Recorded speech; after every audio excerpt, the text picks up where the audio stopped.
massive announcement. I'm opening a theme park in Riyadh, Saudi Arabia on November 13th. People ask me all the time, Mr. Beast, I want to compete in one of your videos. Well, now you can. This theme park is filled with some of the craziest challenges and most insane prizes we have ever given away. Like all theme parks, we have roller coasters, we have drop towers, we have all that usual stuff. But in Beastland, we also have custom-made games that are inspired off our YouTube channel. This theme park is going to blow your mind, and tickets literally just went live. Beastland opens on November 13th as part of Riyadh season. You can book your tickets through WeBook. Guys, this is going to be awesome. I'll be there opening day. Make sure you buy your tickets before they sell. Mr. Beast was once the internet's untouchable golden child, the smiling, cash-throwing superhero who could plant forests, feed entire towns, and somehow stay humble while doing it.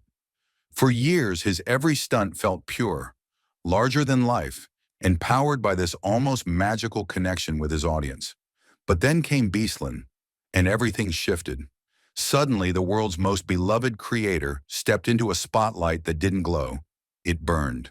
Instead of looking like the ambitious dreamer who changed lives for fun, he began to look corporate, distant, even confused about what his fans actually cared about. Because nothing signals, "I've lost the plot," like unveiling your biggest fan project inside one of the most secretive, restrictive countries on the planet.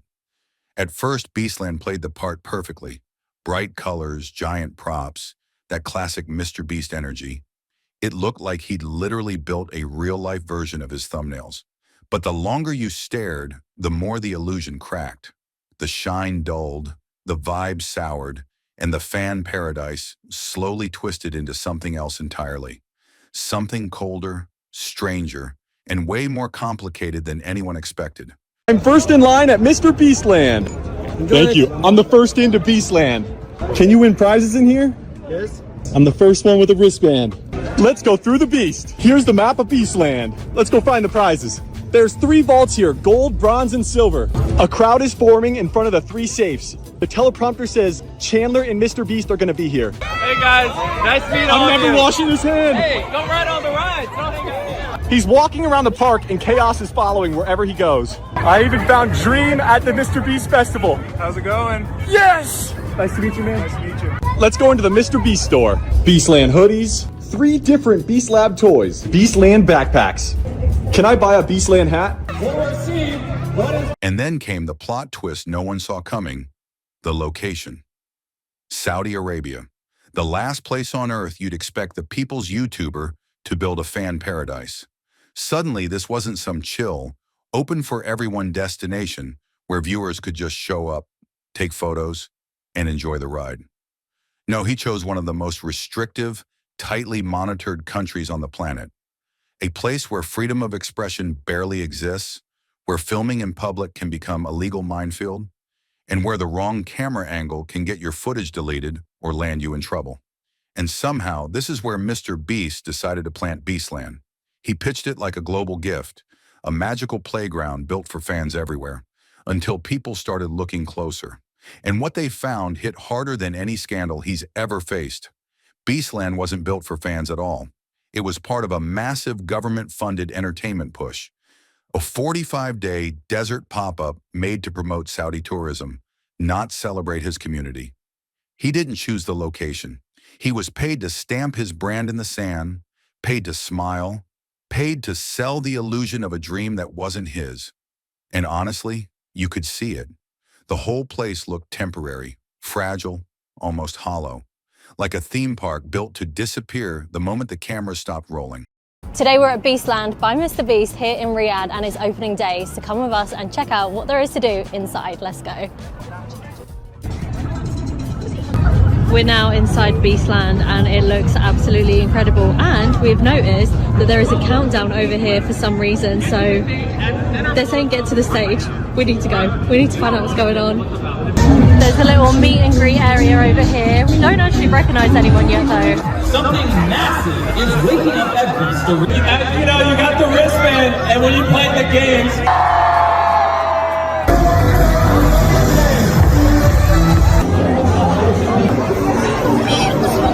the barriers are open and we're following everyone. I don't know where to, but someone.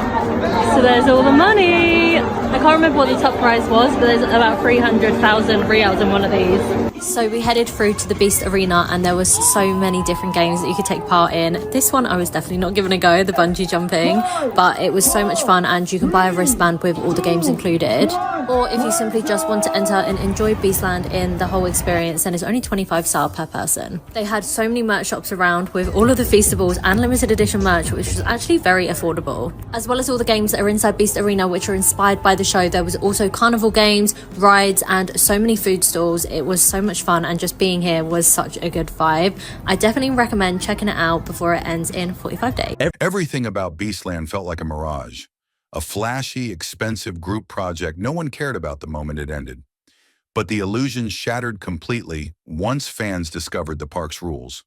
No professional cameras, no re-entry, automatic surveillance on every guest, and penalties so strict that recording the wrong clip could get you fined or forced to delete your footage on the spot. The irony was almost unreal. The most filmed man on YouTube built a fan park in a place where filming could literally ruin your life. Suddenly, Beastland didn't feel like a celebration. It felt like a corporate distraction. Out of every country on Earth, he chose one infamous for censorship, extreme control, and harsh labor conditions. And that's where the story took a darker turn. You don't build a massive theme park in the desert without thousands of workers, and that region's track record with those workers is brutal. Long hours, unsafe heat, terrible pay. So people started asking the one question no one could answer. Who actually built Beastland, and under what conditions? We'll never know. Filming restrictions made sure of that. And that's the moment MrBeast stopped looking like YouTube's wholesome good guy and started looking like a brand cashing in. Beastland wasn't some magical fan experience. It was a government-funded promotion, a temporary playground built for hype, not heart. 45 days later, it disappeared back into the sand, leaving behind bright lights, unanswered questions, and a very, very large paycheck. When we were talking about MrBeast's controversies, it's like, in a certain sense, now that he had them, they know that it doesn't really matter anymore. Like, of course, there are still worse things he could do. I think there are things that he could do that would, like, break down the empire. But I do think that these companies and these brands have realized over the past, like, 5 years in particular, that the longevity of the influencer does not depend on how bad the controversy gets. Like, I imagine that the lesson from Logan Paul, for example, was like, oh yeah, at a certain point after the Suicide Forest video, it seemed like Logan would never make money again. But the reality is that he makes exponentially more money now than he did before, during, or after that controversy. So it's like, in a weird way, I think that the brands almost push the creators more than the audience even pushes the creator. I think cancellation in general when it comes to these style of influencers is now a myth. I don't think an influencer outside of an extreme grooming or sexual assault scandal can't bump back from any sort of controversy at this point. You know, Trisha Paytas is doing better than she's ever done before. Jeffree Star is still thriving. Dr. Disrespect still exists. Oh, Guy Beam is he's doing photo shoots and thriving with his weird audience. Because you can't be really canceled anymore because you find all it takes is a weird niche audience that can fund your content for a really long time. You don't really need to go mainstream. You know, the Guy Beam, I'm not calling him the Doc, I refuse, is never going to hit that same level that he hit in the, pre-2020 TwitchCon era. He's now sort of cemented himself as an anti-cancel culture warrior. And the audience that's fallen for it is willing to give him enough that he can survive. Influencers don't need to be for everyone anymore. They can just sort of find their micro niche and thrive in a way that really didn't work just 5 years ago. What really pushed the whole Beastland disaster over the edge wasn't the rules or the location or even the labor concerns. It was how MrBeast handled it, or didn't.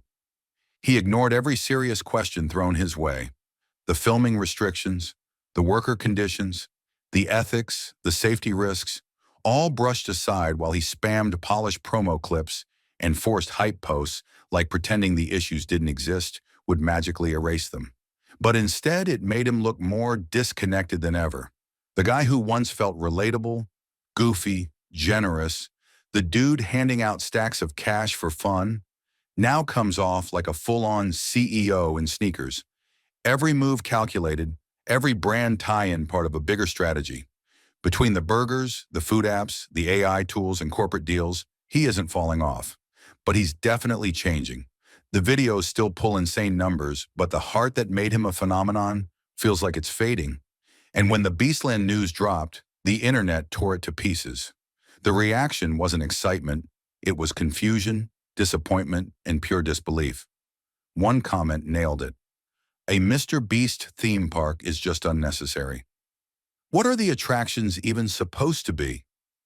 No one had an answer beyond chaos. Another joked, people are going to expect him to show up and hand out millions, which honestly isn't even a joke. It's the expectation he built. Someone else went darker. The stories of abuse that come out of this will be horrible, but expected. And as messed up as it sounds, everyone knew that take wasn't far-fetched. Red flags were visible from a mile away. Another sharp comment cut even deeper. It's not even about ethics, it's just dumb. Because he's trying to compete with a massive Six Flags-level mega project backed by billions and engineered by the best in the world. While Beastland looked like a traveling carnival dipped in sponsorship money, at this point it's clear Mr. Beast isn't playing the creator game anymore. He's playing the corporate one, and fans are finally noticing the difference, loudly. So what do you think? Has Mr. Beast simply expanded his empire? Or has he completely lost touch with what made millions love him in the first place? Drop your thoughts below. I read every single one. And don't forget to like, subscribe, and share to keep this conversation going.